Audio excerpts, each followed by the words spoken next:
Hello, everybody. Welcome back. This is our weekly question and answer session with me, Howie Hawkins. I ran for president with the Green Party and the Socialist Party in 2020, and my running mate, Angela Walker, who ran for vice president. And we usually start off with a few comments on what's going on and then answer your questions. I have an article that will be up on the Counterpunch website either tomorrow or Thursday, probably, about the campaign finance section of HR 1, which is an omnibus voting reform bill. Has three sections: one on voting, a lot of good measures in there, make it easier to vote, make it harder to prevent people from voting. And it's got an ethics section, which has some good things like requiring presidential candidates to disclose their tax returns. But buried in the middle of it is a campaign finance reform that I say is a reform that doesn't reform. One thing it does is increase by 5 times the amount of money you've got to raise to qualify, which puts it beyond the reach of third parties like the Green Party. Now, under the current public funding of presidential campaigns, the presidential primary matching funds, you have to raise $5,000 in 20 states in contributions of $250 or less. And our campaign was the only campaign that qualified and applied for those funds. The major party candidates don't apply these days because if you accept public money, there's a cap on how much private money you can spend, which this year was about $52 million. And for the major party candidates, that's not enough. The cost of campaigning has just gone up through the roof so much that they haven't been taking it in recent elections. So that's one problem. It basically excludes third parties. And then it provides a 6-to-1 match for the money you do raise. Now it's a 1-to-1 match, which may sound good, but when you think about it, what that does is increase the disparity between candidates 7-fold. So if suppose the Green Party barely qualifies at $500,000, but a small major party candidate like Marianne Williamson or Julian Castro, they raised about $5 million in small contributions. So multiply both of those qualified amounts of funds by 6 times. So the Green would get $350,000 or $3.5 million. And, a candidate like Julian Castro would get $45 million. So the disparity increases from $4.5 million to $31.5 million, which is a 7-fold increase. So that's another problem with it. It also increases the amount that national party committees can contribute to presidential campaigns. Now it's $5,000. Each national party has 3 national committees: the national committee itself and their Senate and House campaign committees. That increases from $5,000 under this HR 1 proposal to $100 million. And what that does is open more opportunities for big donors, because while you're limited to $5,600, $2,800 for the primary, $2,800 for the general, to the candidates committee, you can give over $109,000 to the national committees in 2020. So if you gave to all 3, it'd be about $330,000. So that's big donor money. And then there's more problems. As a result of decisions like Citizens United and McCutcheon in 2014, they have victory funds now that are joint committees of the candidate committee for president, the national committee, and state party committees. So rich folks could give over $620,000 to Biden's victory fund. Trump's was a little under $500,000. Depends on how many state parties participated. Now, the little people can't participate in that, but it's just more opportunity. And then, of course, you've got unlimited contributions people can make to super PACs and dark money that's laundered through 501c4 nonprofits and passed on to super PACs. And those are so-called independent expenditures, but everybody sort of winks at that, knowing that these super PACs are usually set up by former campaign staffers, and they don't need to be directly instructed to know what the message needs to be put out there. So the campaign finance reform in HR 1 basically adds a little bit of public money on top of this exploding volcano of private money. And so that's why I call it a reform that doesn't reform. HR 1 should pass, but without that campaign finance section. What we really should push for is the old demand of progressives in the 90s and early 2000s, which we got adopted in Maine and Arizona, in Connecticut, although the Connecticut program has extra qualifications that are difficult for third-party candidates to meet. And Massachusetts passed it by a referendum, except the Democratic legislature wouldn't fund it. And then when Mitt Romney was governor, he passed an austerity budget with a rider in there to get rid of what the citizens had passed by like 58 to 28% for this publicly funded system. And this clean money system is everybody who qualifies by raising a small amount of private money in small donations gets an equal public grant. And then they can't spend any private money. They just run on that public grant, which the current presidential campaign funding system also has. After the conventions, each candidate could have got this year up to $102 million. But they stopped taking that money. First it was Obama in 2008. McCain still took it. And since then, none of them have took it because they're spending so much money they can get from these fat cats. So there was about $6.6 billion spent on a presidential race in 2020. So what we should push for is clean money, clean elections for public campaign finance. And then to deal with all this dark money and super PAC money, we need a constitutional amendment because these Supreme Court decisions have said money is speech, not property, and corporations have the same rights as they're artificial creations with the same rights as natural persons. There's an amendment called We the People that's been pushed. Move to Amend is the organization that's been pushing that. That was introduced in the Congress many times. It will be reintroduced in this session.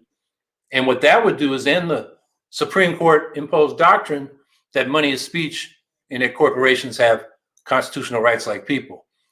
And if that changes, then we can fully regulate campaign election financing and have a fully funded publicly funded public elections.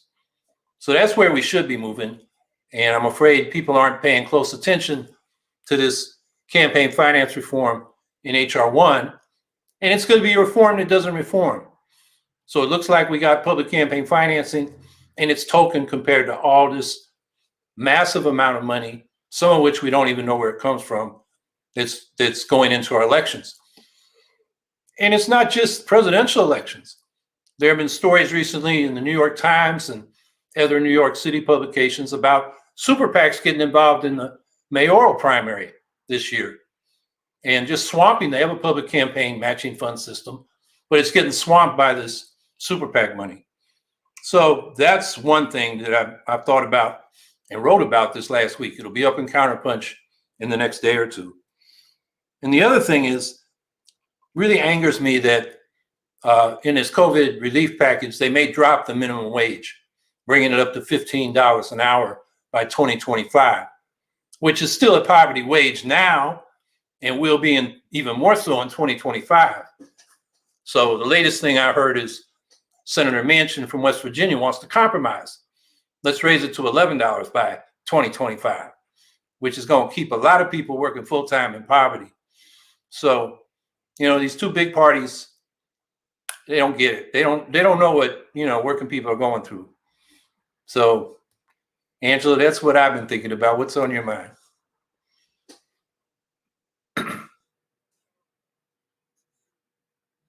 Forgot I muted myself. But just tagging, just to tag on to that, I'm thinking of all of the people, I'm in South Carolina and, working construction.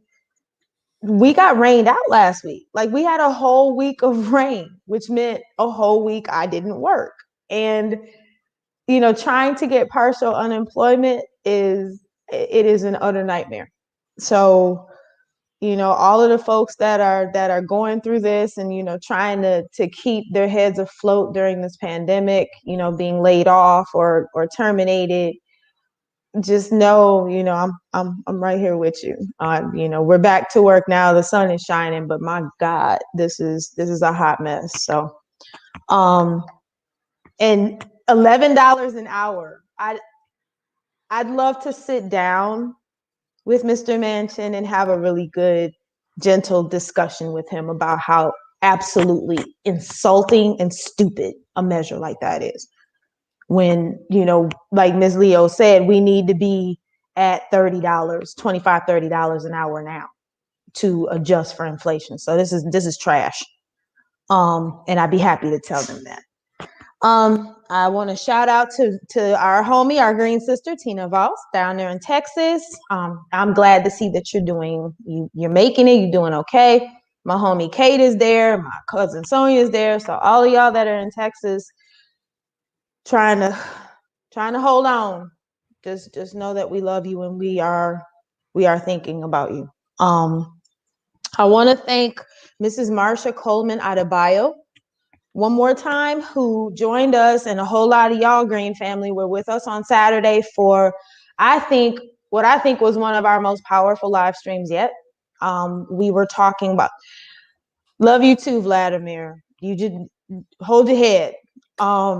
One of our most powerful live streams, I think, yet, where we were talking about the Bethesda African Cemetery Coalition. If y'all are not following the BACC, Bethesda African Cemetery Coalition, on Facebook, I'm gonna need y'all to do that. Like I said, it was one of our most powerful live streams. So if y'all want to tune in, pull it up on YouTube. Hey, Tatame. Yeah, and the discussion in the chat was just amazing. So the level of engagement that y'all brought was just wonderful. So that was dope. A lot of y'all that follow me on Twitter, that are in the Twitter streets when I'm there, know that Tara Reid dropped her book. She did a book launch on Saturday, and I was honored to speak remotely, send a statement for it, about rape culture. Is heavy. And I know that for many people it can be triggering. So, I think we're going to share it in the chat. And if you have the bandwidth,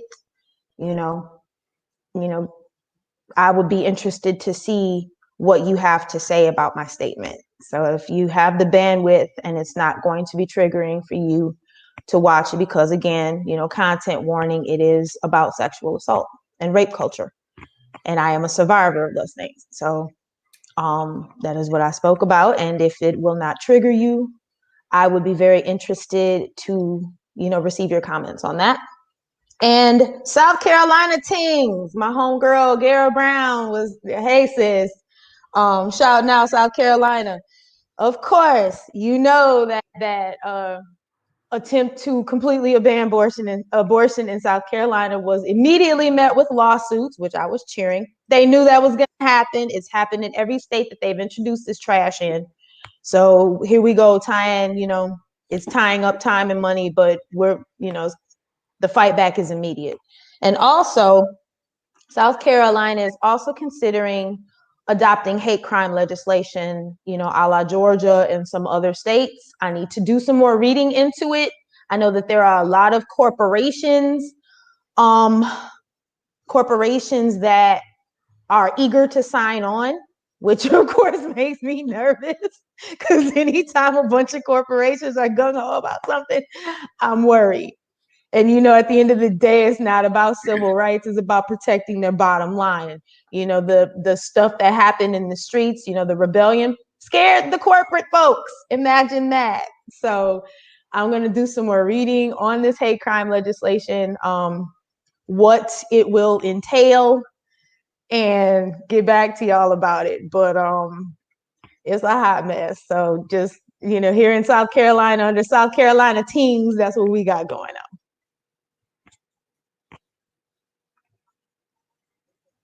Elani, hi, baby. Well, this is for you, Holly. Hello, Mr. Hawkins. I am a recent supporter of the Green Party. I am a disabled trans vet and would like to know the goals of the Greens, local and federal, to help trans vet with needed care, including gender reassignment surgery.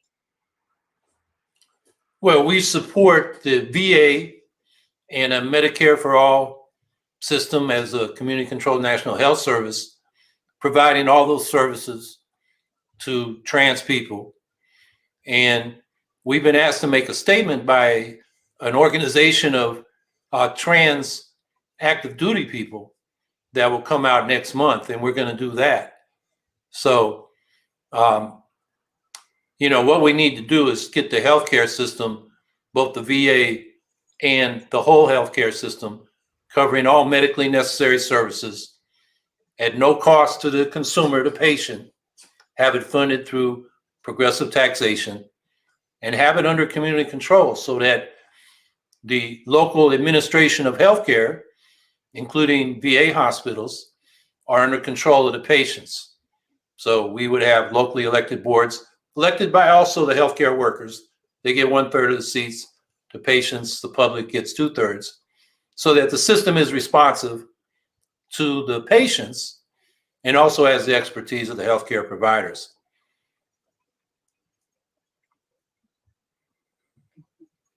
One thing I was thinking about when we're talking and just, listening to a story about, and I've heard this, numerous times, especially with people being more reliant on their pets during this pandemic. And I never asked you this. Would we be, would pet insurance be something we covered under Medicare for all as well? Would there be a provision we could make for pets? Well, the system is under public control. So if the public says, yes, we want our pets insured, we could do that. That would be I've good. never seen it discussed in all medically necessary services because they're talking about healthcare for human beings. But Right. pets are so much part of families and so much part of people's emotional lives that, I think that's a reasonable thing to discuss and consider. And Miss Leo, yeah, there are so many homeless animals out there. This was one of them. And people who want pets but cannot afford the upkeep of the pets, so the animals remain homeless, and then having a dog becomes an elitist thing.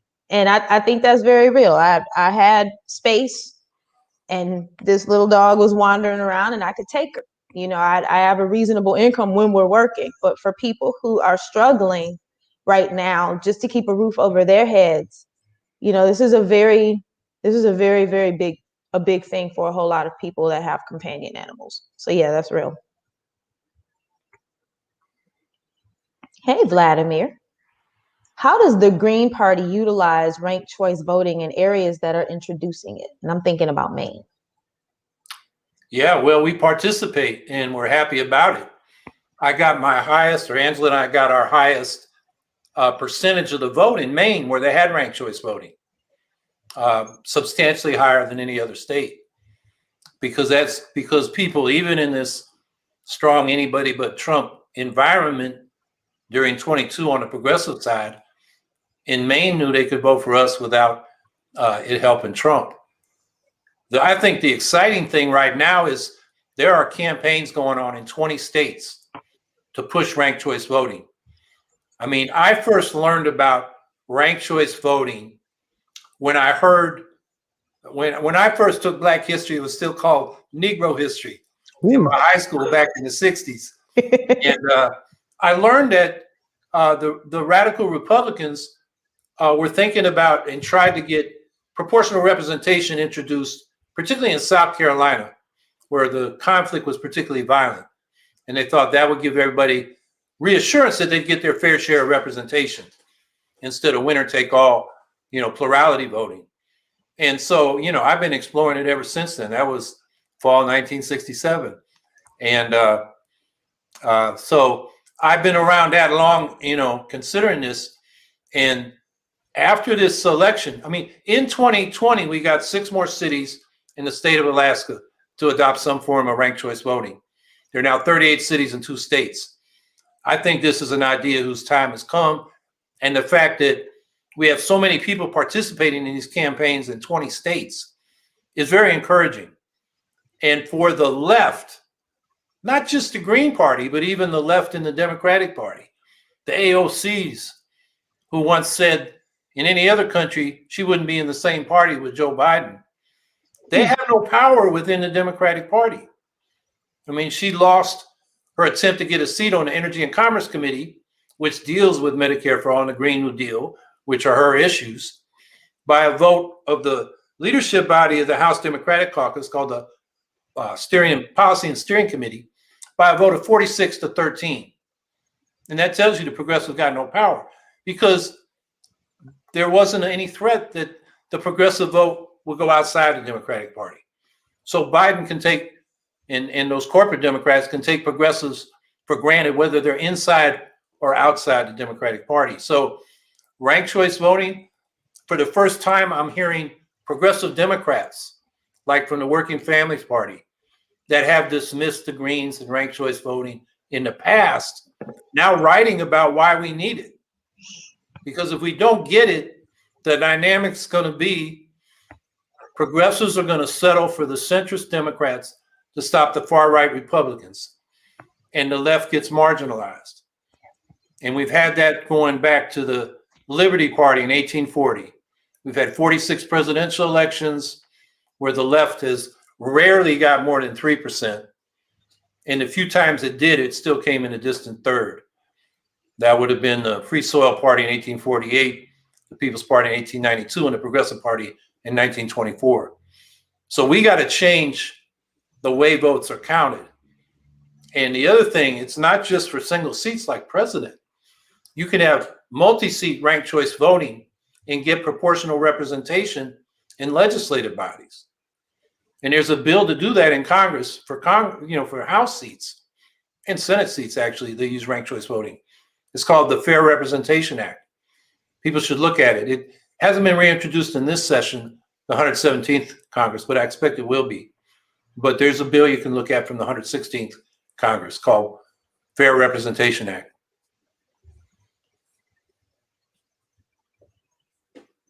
Zeke, that's our homie Zeke Kramer. And I saw this in the chat and I just wanted to guffaw. But yeah, what do you think about Biden not supporting unionizing? And the other part of it that I saw in the chat is after he said he wouldn't, all I could think was Obama. You didn't put your comfortable shoes on and march with us. In fact, you kind of went along with the status quo to attack us and continue to attack us and not speak out against, the fact that workers' rights, as far as unionizing, those rights are shrinking and being taken away. And I mean, it doesn't surprise me because most unions tend to lean Democratic, unquestioningly. And, just like with Black people, Biden, that's something Biden takes for granted. And there's no leverage there. You've given him your support. You cast your vote for him. He doesn't owe you anything and he's not going to give it to you. Yeah, he said that. And so did Obama. He didn't do anything about it. So I think people should have been, exactly, not surprising coming from a corporate Dem, just like Vladimir said. So Howie, what are your thoughts? Well, it's not a good omen that Biden has said nothing about the Amazon workers now striking for a union. I mean, there was this opportunity. And there is legislation he said he supported. It's called the PRO Act. It's basically an updated version, a little stronger than the Employee Free Choice Act, which featured card check union recognition. And Obama promised that in 2008 and didn't do anything about it. He promised it again in 2012. And then he was pretty arrogant, even toward Jimmy Hoffa, who, I'm a Teamster. He wasn't my favorite guy. I was always trying to get him unelected, when we had elections. But Hoffa got pissed. Obama said, later for you, with respect to the promise Obama made about card check. So, Biden says he's for labor, but he doesn't act like he does. Doesn't act to make it happen. So His base is corporate America that provided most of his donations. Yeah, just thinking about 2012 with Obama, like the first time I was ever in Denver, I spent a week there. That's what it was for, with my union, getting people like really mobilized. I mean, the transit union went hard for Obama in 2012, and we got nothing for it. So, hey, Strong Flower. Hey, Sugarfoot. Hey, Mr. Howie and Miss Angela. I am not that old. Do you think water should be charged specifically during a time of health crisis? That's a daggum good question. Seeing as it's very needed, germs, virus prevention, and etc. What do you think, Howie?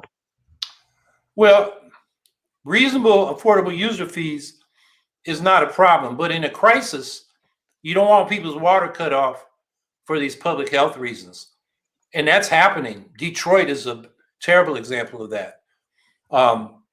And you also don't want your good water cut off and you want hooked up to bad water like happened in Flint, which is a case where the state government took local government's control over its own city away from it and had a manager come in, and he decided this would save money. Of course, it didn't, and it made a lot of people sick and screwed up the whole water system in the city.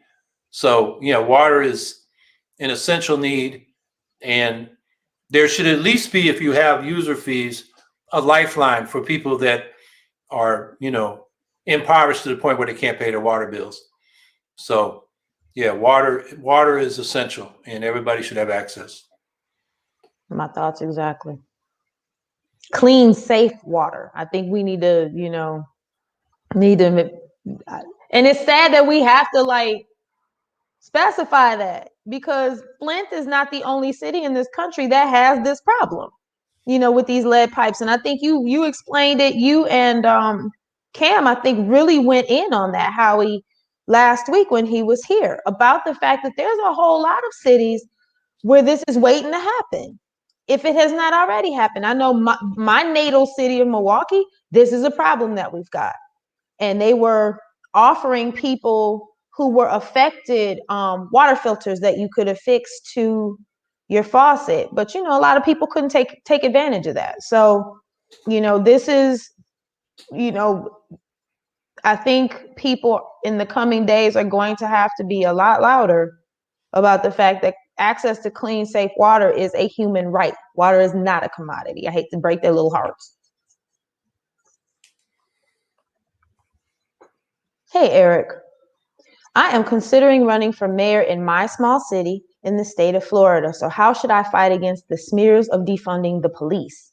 My city has appropriated $50,309,000 total towards policing. Good God.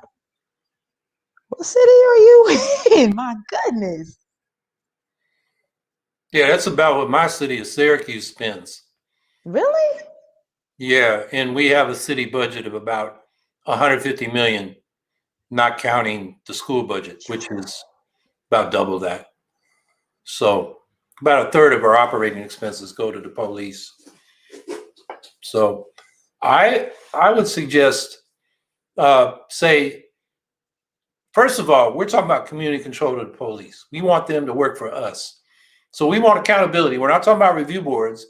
We're talking about police commissions elected or selected by lot, like we do juries, that, hire and fire the leadership of the police department, have the power to investigate and discipline misconduct, and set the policies and the budget. Now, with respect to transferring resources from policing to social services, like stop sending the cops to deal with homeless people or drug addicts or people having mental health problems and crises, you fund other services and save the police that work. So you're assigning that work to other people who are more qualified. Now, the slogan that Tom Hayden ran on that for mayor of Los Angeles, like maybe 20 years ago, and the slogan he used was peace conversion. Like we do with, we want to cut the military budget and convert to civilian production. I think we can use that same slogan when we're running for city. So when they say you want to defund the police and invoke the idea that, the criminal's going to run wild. Say, no, we want peace conversion. We want to reduce the causes of crime and violence by providing the right social services. So that's my suggestion.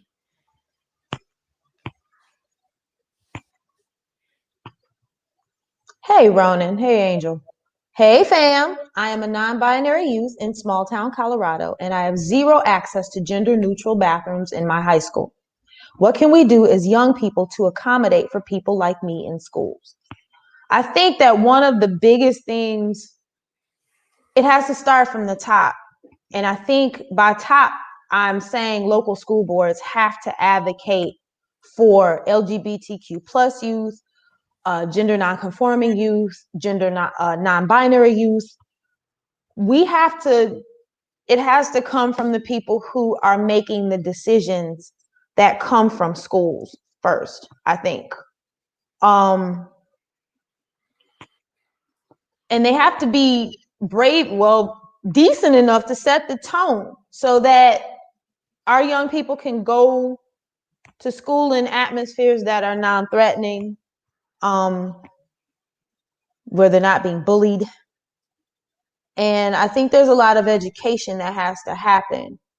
But I think, the first thing that pops into my head is school board meetings. Like, this is something that needs to be advocated with local school boards. And Howie Hawkins is saying, bathroom policy in Colorado schools is set by local school boards. See, I feel good that I was right. Try running for the school board.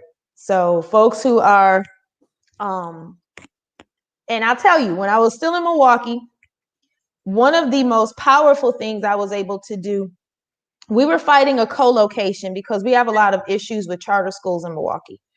And there were a group of young people at Pulaski High School, shout out, who were, how do we fight back? What they basically did was, with the help of their art teacher, made signs. They sat in the front row at their school board meeting, directly in front of the superintendent and everybody else, and simply held up their signs. And what their signs said was, Pulaski wants to be heard.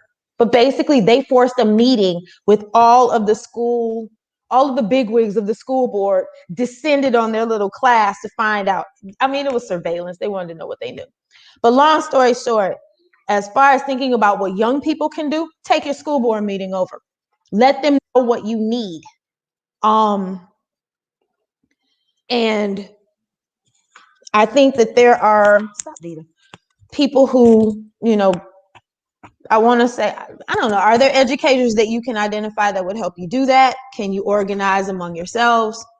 But I think the school board is one of the places to start. Howie, what are your thoughts?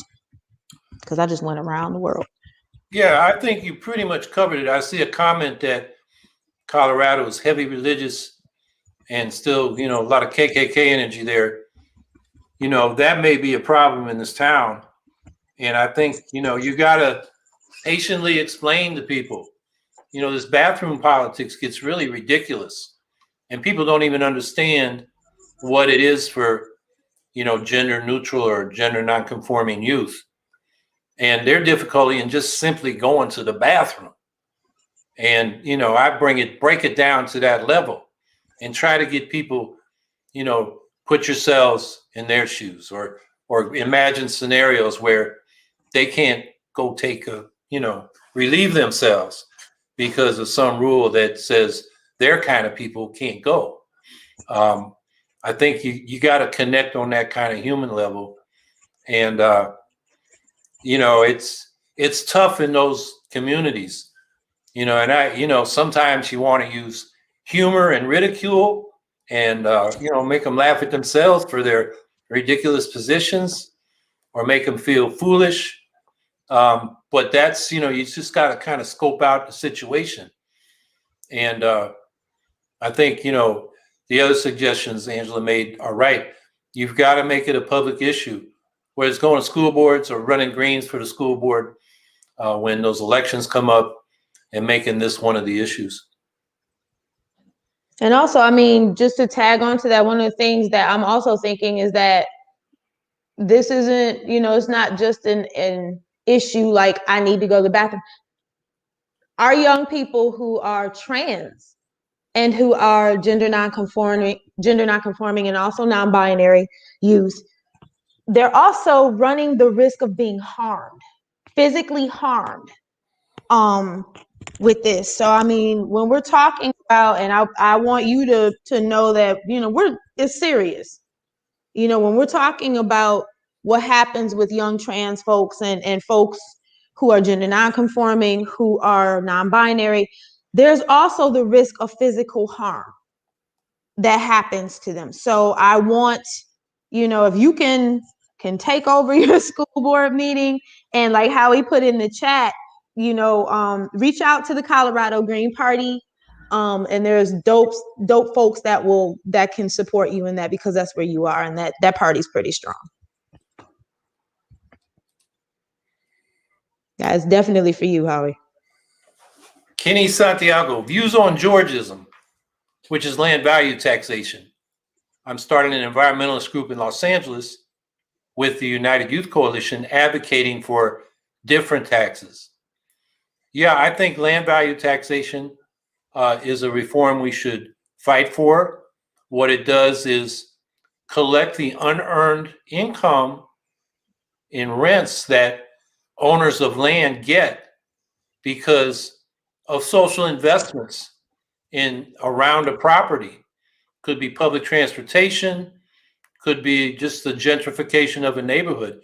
And the cost of the land goes up, and the owners of the land, they get a unearned increase in their income. They didn't work for it. They got it just because they own that piece of land. And that's a form of rent extraction, which is not earned income. So what a land value tax is, captures that unearned increment for public use, for public benefit, and also keeps the underlying cost of land lower so people aren't displaced by gentrification. It has a lot of other impacts. When you have that kind of taxation, it encourages compact development rather than sprawl development. There's a lot of things going for it. And so I'm all for it, and it's something we can do at the local level. There's enormous value in land. I mean, I've seen figures by economists, you know, if you just capture the land value of Manhattan, you could pay for the whole New York State budget. So I think that's a reform that most Greens that I've talked to support. And it's something that I think we can make an issue in local elections. And we've seen it used in this country. Other countries are using it. But in Pennsylvania, they used it. It led to, it was a big contributor to Pittsburgh's revival. And unfortunately, after Pittsburgh revived, they repealed it. You know, I think the real estate interests got the upper hand again. But there's a lot to say for it, the land value tax. And I'm gonna just jump in here before the next question really gently. Kamadi, baby, in the chat, you're in the wrong place. You're in the wrong place. We don't do transphobia. We don't do homophobia. We don't do any of that here. You're in the wrong place. You might want to do something else with your night tonight.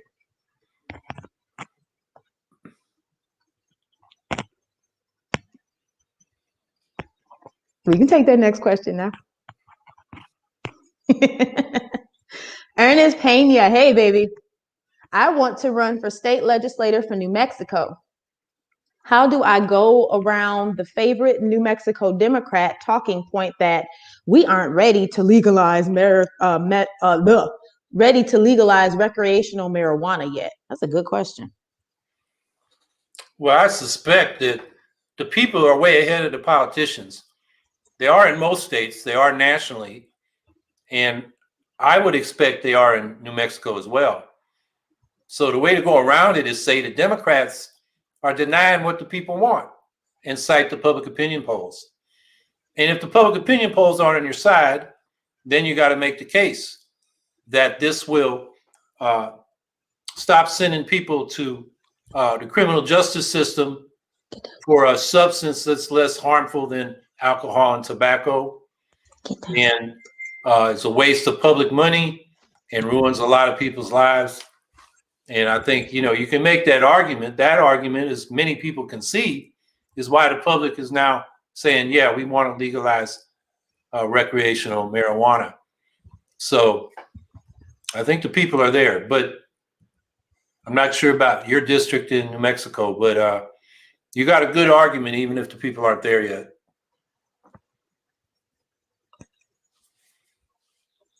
Yeah, and our boss is also saying, this is an issue where deep canvassing is really great, because there are so many people who are very interested in this. And like Howie was saying, this is an idea whose time has come. JH Entertainment, what are you doing with your night, honey? Go troll elsewhere, baby. Eddie Indicator movie. Hey, Howie and Angela, what are some ideas for improving child and adult protective services? It's a good question. Well, one thing is these agencies need to be more responsive to their clients and to the general public. A lot of time, these bureaucracies, they get their little bit of bureaucratic power and then they exercise it arbitrarily. And you get certain personality types that they get their niche there, misusing and abusing people. So you got to have a way. It's like the police. You got to have a way. They got to be under community control. So that's one thing. And then we got to have enough resources. So when, children need protection or adults need protection, there's actually services to make sure they can have income and housing and access to school if they're children. And, if it ends up in a foster child situation, some of those foster parents are hustling to get the money and they're not really taking care of the kids. So there are a lot of issues around that. And again, it's something that the community needs to have a say in. And all these problems require much stronger civic engagement by the people who are discouraged from that. And we've had in this country, we were famous going back to Tocqueville in the early 19th century for voluntary associations, mutual aid societies, social clubs, bowling clubs, leagues. People met face to face in all kinds of organizations. And since the 1970s, with the advent of TV and now social media, people don't do that so much, except on the right. They got their churches. They got the American Legion. They got their NRA clubs. So they actually are doing that. That's partly why they're able to mobilize their people better than the left. So that gives back to what Angela mentioned about deep canvassing, or another term for it is relational organizing, where you go out and talk to people that you might not normally talk to and listen to them and hear what their issues are. And after you've built a relationship, relate them to the Green Platform and what the Green Platform might speak to their issues. And build a relationship and have them see you acting in the community to the point where they actually trust you. Because one of the biggest problems we have now in this society is people don't trust anybody. They don't trust the Democrats or Republicans. They don't trust the news. They don't trust the criminal justice system. Who do they trust? They tend to trust their friends. That's where the right is able to mobilize, because they get it in their churches, their American Legion posts, and those kind of things. And on the left side, we got to rebuild that kind of thing. And, we can do that with the Green Party. That becomes a place where people have human contacts. They learn stuff. We have educational forums. And they do positive action to improve the community.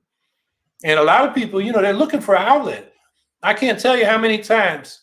In fact, I did a civil disobedience action. I ended up in the county jail with a bunch of young kids who were in there. They were bragging to each other about the wildest, thing they did on PCP or, drinking or whatever. But they recognized me, because I'm in the news a lot. And they said, well, how did you get involved in politics? They were curious because they had no idea. And they were so disconnected from politics.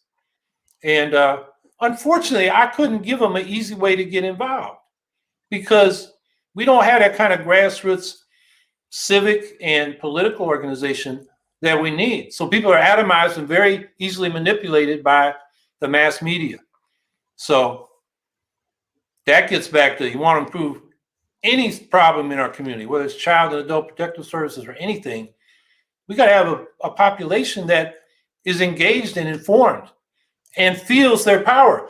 A big part of this is people feel powerless, Yes. even when they know their problems and they think they know what the solutions are. They say, I don't have any power. The politicians won't listen to me. And a lot of these people tune out because it's painful to know what's going on and you're not able to do anything about it.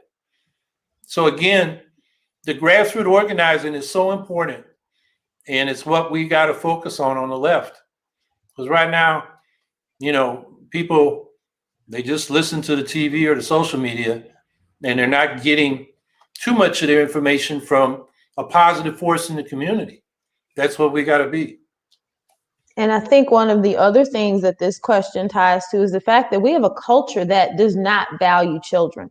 We have a culture that does not value vulnerable adults. A lot of really good discussions, painful discussions, very revealing discussions have come out around the way that we view the elderly as a culture because of this pandemic and this idea of who's disposable.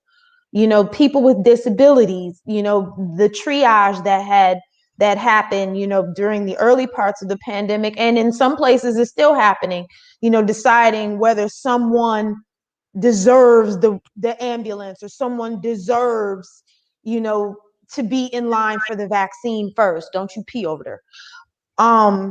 So just thinking about even the broader issue, I think one thing as a culture we are going to have to do, if we ever get to the point where we want to become honest enough to do the soul searching we need to do, is admit we don't care about children in this country, we don't care about elders, and we do not care about vulnerable adults or people with disabilities. And I think it needs to start there. Taking down capitalism. Yeah.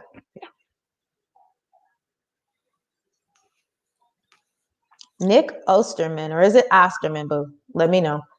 How do you feel about Biden not wanting to cancel $50,000 of a student's debt? Another bad omen. He doesn't get it. $50,000 will make a lot of difference to a lot of people, disproportionately people of color, who've had to borrow more money to even try to go to school, who have been targeted for exploitation by these for-profit schools. And, he wants to go 10,000. That is token for a lot of people. 50,000 would make a significant difference. Now, we want to cancel all the current debt for everybody, particularly in this pandemic. It'd be a huge stimulus. I think it's about 1.6 or $1.7 trillion that would, basically remain in people's pockets so they could start families. A lot of young people won't have children because they can't afford it because they got these student debts. They can't buy a home and start a family. It's just holding things back. So that it would probably be the most effective demand side stimulus we could do right now. Going forward, we should have tuition free at public colleges. I think I saw somebody in the chat saying, why don't we pay students? Yeah, why don't we have a 4-year stipend like the GI Bill did for returning GIs after World War II? So you can go to college and focus on your studies instead of having to work, to pay the rent, support families and so forth while you go to school. And then for those that borrow because they chose a private school, or they are maybe they're a grad student, and even if we had the stipend, they've got living expenses, so they borrow money. That should be, first of all, interest-free. Over 90% of these loans are from the federal government. Why is the federal government making money off students when the point of the loans is to help them go to school? So why charge them more? So interest-free, you adjust the principal to the cost of living, of course, and then have them pay back based on ability to pay. like 10% of their income above the poverty line for a maximum of 20 years. And if anything's left after that, that's relieved. And so I think that would be a fair way to finance education for people that need to borrow going forward, particularly those that go to private schools. So I think there are good answers to this question. And Biden wants to limit it to $10,000. That's another reform that doesn't reform. He just wants to say he did something when he didn't do much.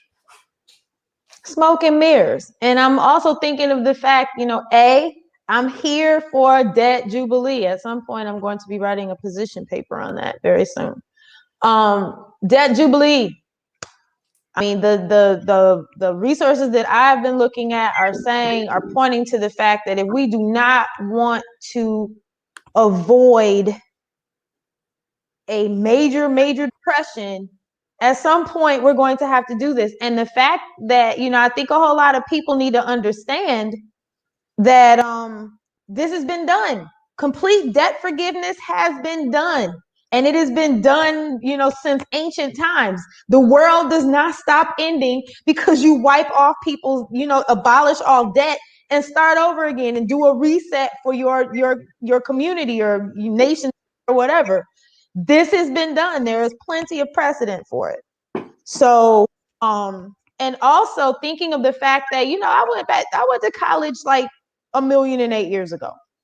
And in 2008, a whole lot of banks went under. So people like me, a lot of the banks that I was in debt to don't even exist anymore. So who are you even paying? This is ridiculous. So yeah, abolish it. Hey, Sugarfoot. Rob D. Rich. What would public ownership of energy and power grids look like, and how could it prevent issues like what happened with Texas's power failure? Well, public ownership means the utilities would work for us, not stockholders who want to maximize profits. Now, Texas is a particularly bad case because, that sort of neo-Confederate attitude that Texas had when the 1935 Federal Power Act passed, which set up regulation, particularly of the fossil fuel industry at that time, as well as the utilities. Texas opted out, said, we're going to have our own grid. And it was pretty unregulated till about 1970. And then they had to have a statewide organization called ERCOT, which is Electric Reliability something. But it's like the regulatory and administrative body for their grid. But then in 1998, they deregulated.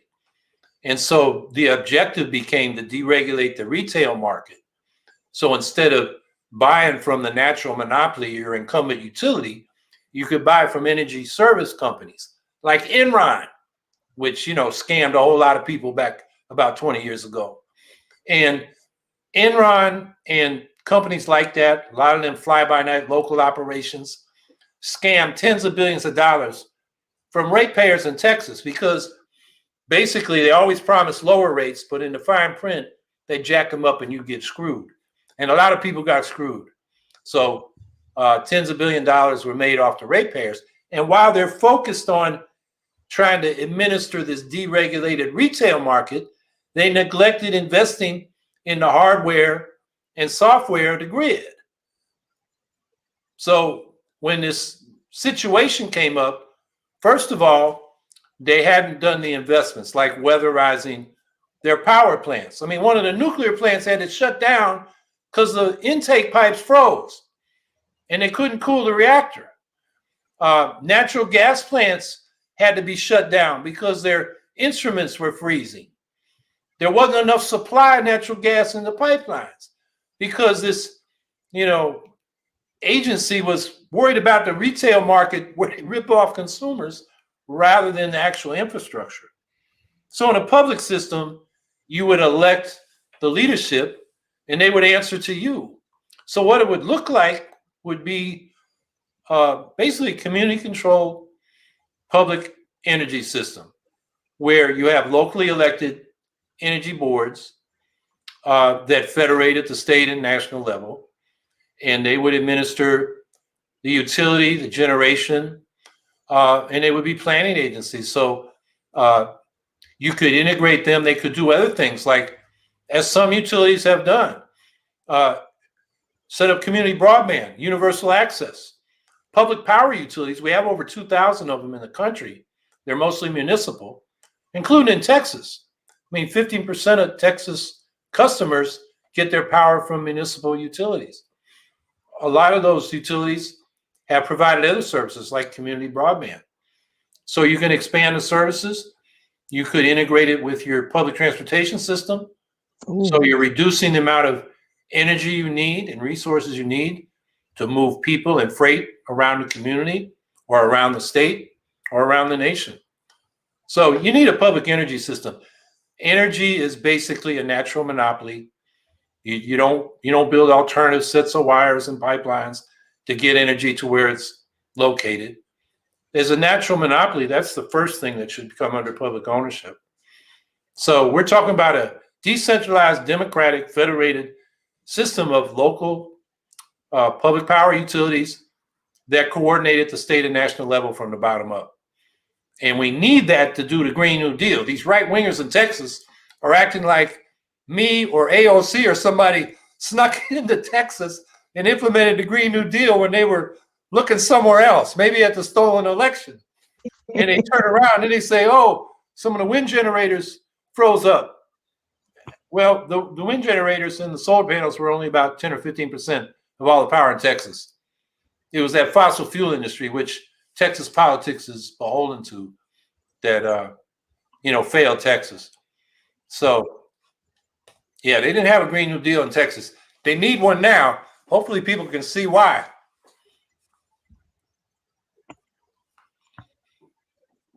Oh, I saw this. That is the most massive question. And I think, stop, Dita. I think it also links into a lot of what folks were saying that about having children and that it's bad for the environment. I think this links into that because I don't know. But Solicity is asking, do you believe that the environment is still able to be saved, or is it basically a lost cause? I absolutely refuse to believe that it's a lost cause. This planet has shown us that if we chill out, she is capable of regenerating herself, and we watched it. The first weeks of the pandemic, when you pulled people off the roads, confined, folks were not out and about in the way that they were. We watched a lot of regeneration happen. Smog clearing, animals returning to habitats that they don't normally go to, but belong to them because of human beings. So I think that if we change the way that we relate to nature, I think for me, the question is not whether the environment can be saved, whether humanity will be able to live in this environment. Exactly. The planet is fine. Almost all life forms will be devastated. Exactly. Without us, she's going to regenerate. So I think it's on us. If we want to continue to live on this planet, we need to get into right relationship with her. Howie, I defer to you as an expert on this. So. Yeah, well, we face an existential threat to our existence. Climate change, ocean acidification, mass species extinctions, the decline of insect populations, and many other planetary boundaries have been breached. And if this continues, we're going to have ecosystem collapse, agriculture collapse, and we're not going to be able to feed the people, and civilization collapse. That's what business as usual will lead us to. And yeah, we're past the point of no return for species that have gone extinct. We have enormous problems with plastics in the ocean, acid in the ocean, which is killing corals and all shellfish in the ocean. There's a lot of damage in the pipeline, but it doesn't mean it's too late to turn around, begin creating green, clean production systems, limiting our resource extraction, and putting out waste by recycling materials, and getting out of capitalism, which is structurally driven to endless growth. It's competition for profits and accumulation by capitalists that drives the whole system to grow like cancer in a body without any sense of balance or reciprocity, in this case with the biosphere. So we need system change. But it's not too late. It's really a question of how fast we can make the change and minimize the damages. So it's never a lost cause. It's becoming a harder cause. So we need to act.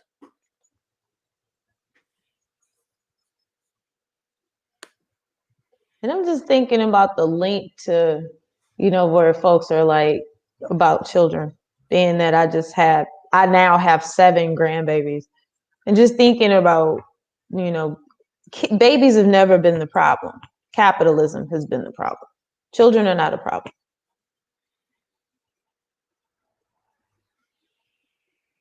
And I don't see any more questions popping up. So, Mr. President, final thoughts. And don't nobody accuse us of being Jerry Springer either, because somebody says that every time we end this, that we sound like Jerry Springer. No, we don't. Go ahead. Well, let me briefly address a couple of things I saw in the chat recently. Somebody said something about denuclearization and human rights, as if it's one or the other. I think you got to do both.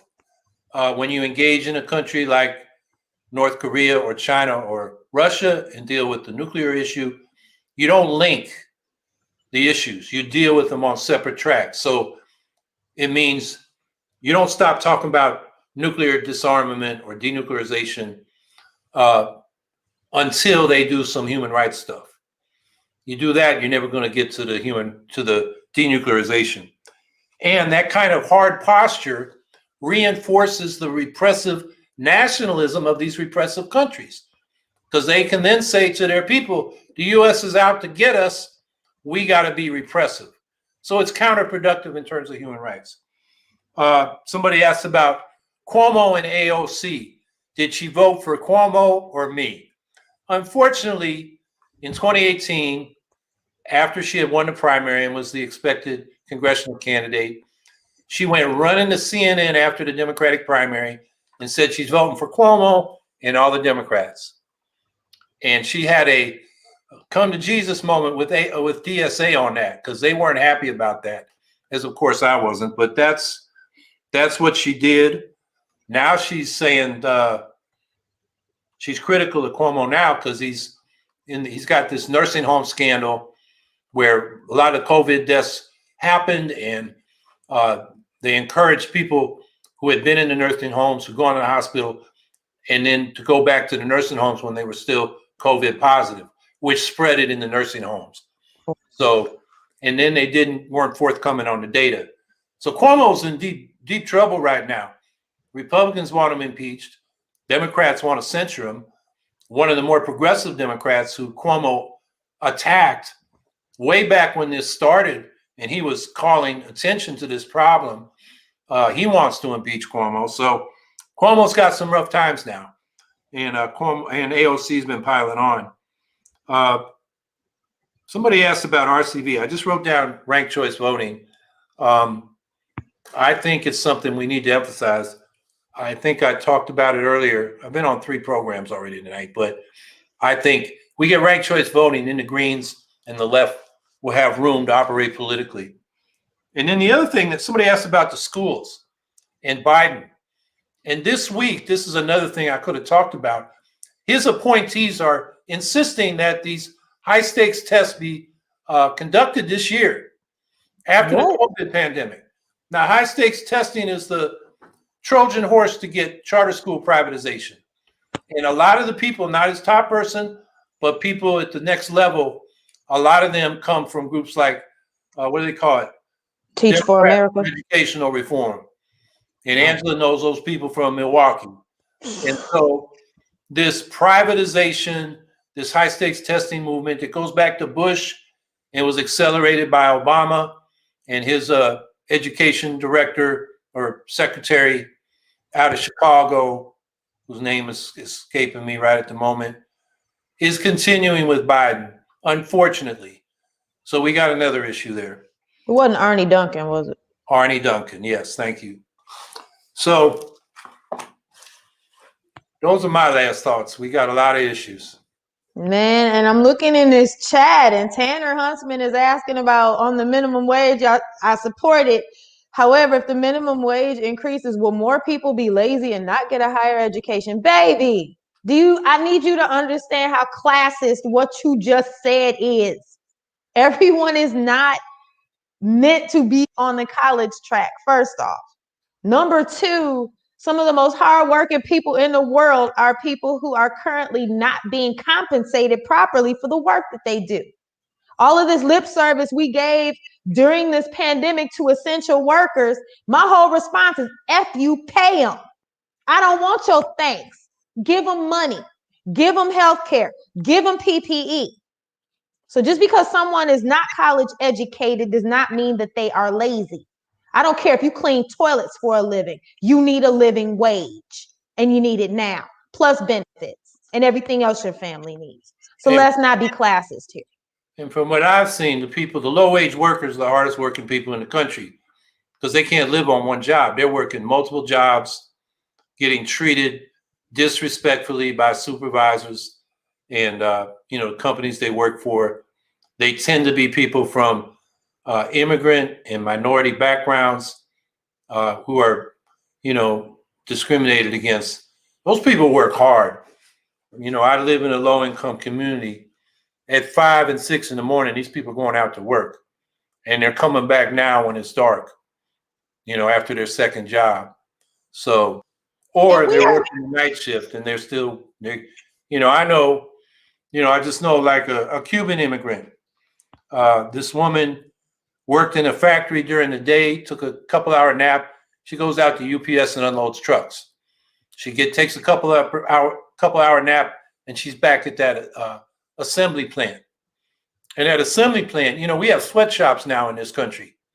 They're bringing back manufacturing or the assembly part of it back to this country because they can exploit immigrant labor, particularly undocumented labor. But this woman happened to be documented, but that was the jobs available to her. She worked hard. And my thing is, we are both, it's like, read the room, baby. Both of us have been very vocal about the fact that we are blue collar workers. Howie is a retired Teamster. I still drive a dump truck every day. That mean I'm lazy because I don't have a college education behind me? Come on now. I dropped out of college to drive. Now what? And I got an Ivy League education, but I work construction. I like to be out and about, not sitting behind a desk. Now that I'm 67, I'm better at sitting on my butt. But when I was younger, I just wasn't cut out for that. I'm probably going to die behind the wheel, and I'm okay with that. So I just need to, if you are new to our green family here, baby, I'm going to need you to read the room. We some blue collar folks up in here. And so, my final thought is, let's not be cis trash. I think this is a great year for folks to learn from our transgender family. And by that, I don't mean asking the one trans person a bunch of invasive questions. There are podcasts that folks can listen to that are trans folks talking for the benefit of, their community and also to educate us as folks. So one thing that's been on my mind is, let's stop being cis trash. Connect with folks who are doing this work. Read trans bloggers, gender nonconforming bloggers, non-binary folks. Read those bloggers. Google it. You can find that stuff available to read, and be educated about pronouns and things like that, so that we can be respectful of all the folks in our communities. And also, one of the things Howie and I tell y'all every week, this pandemic has not gone anywhere. In a lot of places, it's getting worse. We need y'all to continue to do the things that are keeping you healthy and safe, and your families healthy and safe. And we're giving you our love. Have a good rest of your week.